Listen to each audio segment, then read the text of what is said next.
एक जोरदार तूफान के बीच आग की लपटों में घिरा एक बड़ा प्लेन आसमान से एक जंगली आइलैंड के घने जंगल की ओर गिरता है। एयरप्लेन कैबिन के मलबे के बीच पायलट और उसका को पायलट जागते हैं और मदद के लिए रेडियो इक्विपमेंट ढूंढते हैं। उन्हें जमीन पर एक छोटा रेडियो दिखता है जो कैबिन से कुछ मीटर दूर है। बुरी तरह घायल को पायलट रेडियो लेने के लिए नीचे उतरता है और उसके पास से कुछ बड़े अंडों के टूटे हुए छिलके गुजरते हैं। कम्युनिकेटर तक पहुंचने पर वह एक अजीब सा बायोलॉजिकल टिश्यू देखता है और उसके आकार को देखकर उसे भारी खतरे का एहसास होता है। जब वह पलटकर देखता है कि उस भयानक आवाज का सोर्स क्या है, तो उसे कुछ ही मीटर दूर एक बहुत बड़ा सांप सीधे उसे घूरता हुआ दिखाई देता है। सांप एक खतरनाक और तेज हमला करता है, जिसका नतीजा को पायलट पर एक जोरदार प्रहार होता है। वह बेचारा बचाव के लिए मुश्किल से अपने हाथ भी उठा नहीं पाता। क्रैश होने से कुछ घंटे पहले की बात करें तो प्लेन एक शांत सफर पर बादलों के बीच उड़ रहा होता है। प्लेन के अंदर का माहौल बहुत ही शांत और आरामदायक था।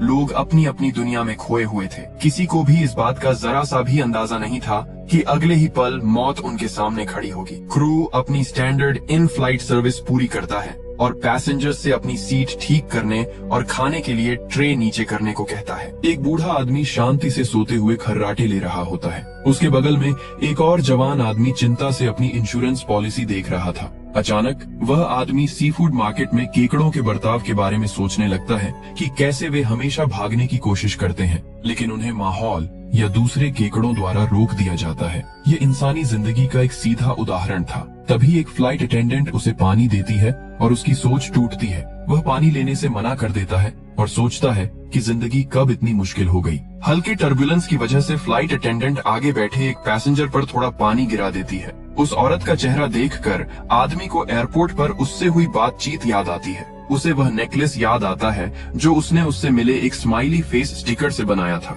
कॉकपिट में क्रू शांति से बातें कर रहा होता है। उन्हें अंदाजा नहीं था कि वे एक बड़े तूफान की ओर बढ़ रहे हैं। फ्लाइट की शांति अचानक तेज और अजीब टर्बुलेंस से टूट जाती है। एयरक्राफ्ट जोर से हिलने लगता है। पैसेंजर्स में घबराहट फैलती है, कैबिन में चीजें उड़ने लगती हैं और इमरजेंसी अलार्म बजने लगते हैं। प्लेन के एक इंजन पर बिजली गिरती है, जिससे इंजन खराब हो जाता है और विंग में आग लग जाती है। पायलट नेविगेशन इंस्ट्रूमेंट पर देखते हैं कि ठीक आगे एक आइलैंड है जो मैप में नहीं है, लेकिन पानी में लैंडिंग बहुत रिस्की होगी, इसलिए वे आइलैंड की तरफ बढ़ते हैं। वे लैंडिंग प्रोसेस शुरू करते हैं और प्लेन जोर जोर से हिल रहा होता है। इस बीच उस आदमी को अपने अतीत के फ्लैशबैक्स आने लगते हैं, जिनकी वजह से उसकी जिंदगी बर्बाद हो गई थी, जैसे उसकी माँ की मौत। अचानक प्लेन जमीन पर क्रैश होते ही टूटने लगता है। वह आदमी एक जंगली जंगल के बीच हैरान और अकेला उठता है और हादसे में बचे दूसरे लोगों को ढूंढने निकल पड़ता है। थोड़ी देर घने पेड़ पौधों के बीच चलने के बाद उसे डर का भयानक मंजर दिखता है। चारों तरफ खून और तबाही मची हुई थी।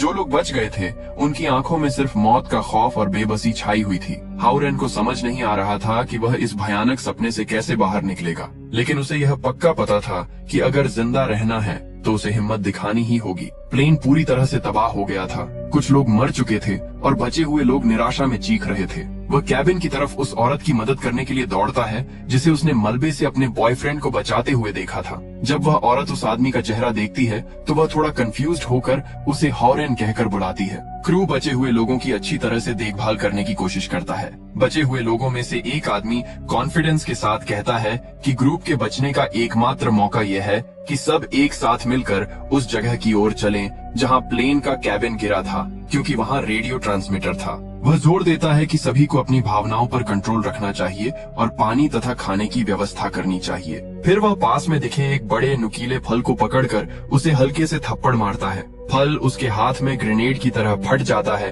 और उसके अंदर से एक खतरनाक कोरोसिव लिक्विड उस आदमी के पूरे शरीर पर फैल जाता है। कुछ सेकंड बाद वह तड़पकर मर जाता है, जो इस बात की चेतावनी थी कि उस इकोसिस्टम का हर हिस्सा जानलेवा है। एक और पैसेंजर ग्रुप को लीड करने की कोशिश करता है और बताता है कि उन्हें कैबिन क्रैश की जगह तक पहुंचने में कम से कम 2 दिन लगेंगे। वह सबका कॉन्फिडेंस बढ़ाने के लिए कुछ शब्द बोलता है और चलना शुरू कर देता है। हालांकि कुछ कदम आगे बढ़ते ही एक बड़ा मांसाहारी पौधा उसे जिंदा खा जाता है। ग्रुप यह देखकर घबरा जाता है कि वे इन पौधों से घिरे हुए हैं, जो अपना मुंह खोलते ही अपने पिछले शिकार के बचे हुए हिस्से दिखा रहे थे। उन राक्षसी पौधों की जड़ें जमीन के अंदर किसी विशाल सांप की तरह रेंग रही थीं। हर एक कदम पर मौत उनका इंतजार कर रही थी। लोग अपनी जान बचाने के लिए एक दूसरे को पीछे छोड़कर भागने लगे, लेकिन उन पौधों की रफ्तार इंसानों से कहीं ज्यादा तेज थी। ये मंजर ऐसा था मानो पूरा जंगल ही उन्हें जिंदा निगल जाना चाहता हो। बचे हुए लोग खतरे से बचने के लिए बेताब होकर भागते हैं, लेकिन पौधे सांपों की तरह चलते हैं और उनमें से कई को आसानी से अपना शिकार बना लेते हैं। हाउ रेन एक ऐसे आदमी की मदद करता है जो अपने सूटकेस की रक्षा ऐसे कर रहा था जैसे वह उसकी जान हो। जब वह जमीन पर गिरता है और अपनी इंश्योरेंस पॉलिसी देखता है तो उसे याद आता है कि लोग उससे पैसे मांग रहे थे और वकील ने कहा था कि अगर उसे कुछ हो गया तो 6 मिलियन का पेमेंट किया जाएगा। उसका दिमाग हिल जाता है। वह खड़ा होता है और उस तकलीफ को खत्म करने के लिए मांसाहारी पौधे का सामना करता है, लेकिन पौधे के उसे खाने से ठीक पहले ग्रुप का एक आदमी उसे धक्का देकर बचा लेता है। पौधा अगले हमले की तैयारी करता है, लेकिन रुआन निंग उसके खुले मुंह में एक डंडा घोंपकर उसे रोक देती है। वे जंगल में और अंदर जाते हैं, पौधों को हटाने की कोशिश करते हैं, जब तक कि वे एक चट्टानी नाले तक नहीं पहुंच जाते जो उन्हें पनाह दे सकता था। ज्यादा अनुभवी लोगों में से एक बताता है कि यह आइलैंड न्यूक्लियर वेस्ट से खराब पानी की धारा के किनारे है, जिससे उन पौधों में म्यूटेशन हुआ है। ग्रुप ये सोचकर निराश हो जाता है कि दूसरे जानवरों में भी पोल्यूशन की वजह से म्यूटेशन हुआ होगा और वे भी उतने ही खतरनाक होंगे। वे नतीजा निकालते हैं कि बचने का एकमात्र तरीका प्लेन के कैबिन तक पहुंचना है। चट्टानों को सावधानी से पार करते हुए वे दरार में आगे बढ़ते हैं। लाइन में आखिरी चल रहे आदमी को पीछे वाला साथी गायब मिलता है, लेकिन वह वहम सोचकर आगे बढ़ता है। तभी अचानक कुछ उसका सिर पकड़कर हवा में उठा लेता है। उसके साथ मौजूद दूसरा जवान आदमी उसे गायब होते देखता है और बाकी ग्रुप को चेतावनी देने दौड़ता है, लेकिन वह विदेशी भाषा बोलता था, इसलिए सब कंफ्यूज हो जाते हैं। एक और आदमी उसका मैसेज समझ जाता है, लेकिन जैसे ही वह सबको समझाना शुरू करता है, उसे एक बड़े छिपकली जैसे मॉन्स्टर के हमले से रोक दिया जाता है, जिसकी जीभ गिरगिट की तरह निकली होती है। कुछ ही सेकंड में वह आदमी खा लिया जाता है और दूसरी छिपकलियां भी ग्रुप के पास आ जाती हैं। सब बेतहाशा भागते हैं और चट्टानों की पतली सी जगह से गुजरते हैं। तभी उनमें से एक पत्थरों के बीच फंस जाता है। ग्रुप का एक सदस्य उसे बाहर निकालता है और बाल बाल बचता है। ग्रुप का एक हिस्सा खाई से बचकर ऊंची जगह पर पहुंच जाता है।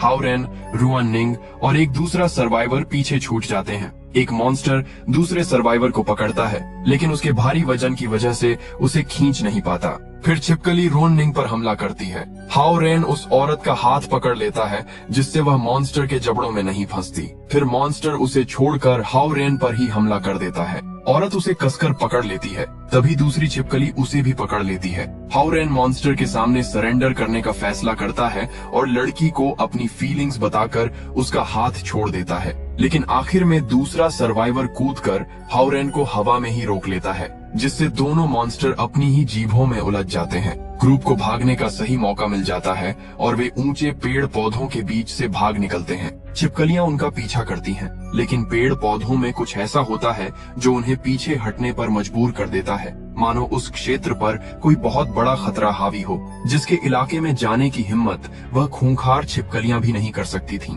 रुआन निंग हाउ रेन से बात करती है और कहती है कि जब वह एक यात्रा से लौटी थी तो वह उससे मिलने उसके घर गई थी, लेकिन वह वहां नहीं मिला था। यह हाउ रेन को उस पल की याद दिलाता है जब वह अपनी माँ की मौत के कारण अपनी जान देने वाला था। उसका छोटा भाई उससे भिड़ जाता है और पूछता है कि क्या यही सही समाधान है। हाउ रेन वकील से बात करता है ताकि अगर उसे कुछ हो जाए तो उसकी विरासत उसके छोटे भाई को मिल जाए। ग्रुप बिना यह जाने आगे बढ़ता रहता है कि एक विशाल सांप उनका इंतजार कर रहा है। चीखें सुनकर हाउ रेन रुआन निंग को अपने कंधों पर उठा लेता है ताकि वह देख सके कि क्या हुआ है। वह देखती है कि सांप की बड़ी पूंछ उसकी ओर आ रही है और सीधे उस पर वार करके उसे गिरा देती है। डरा हुआ ग्रुप पेड़ पौधों के बीच से देखता है जब सांप फिर से आता है और पकड़े गए जवान आदमी को जिंदा खा जाता है। घबराया हुआ ग्रुप बिना सोचे समझे भागता है और दूसरी खाई की ओर जाकर सांप से छिपने की कोशिश करता है। सब कुछ शांत हो जाता है, जिससे टेंशन और भी बढ़ जाती है। जब सांप रुआन निंग के पास आने लगता है तो हाउ रेन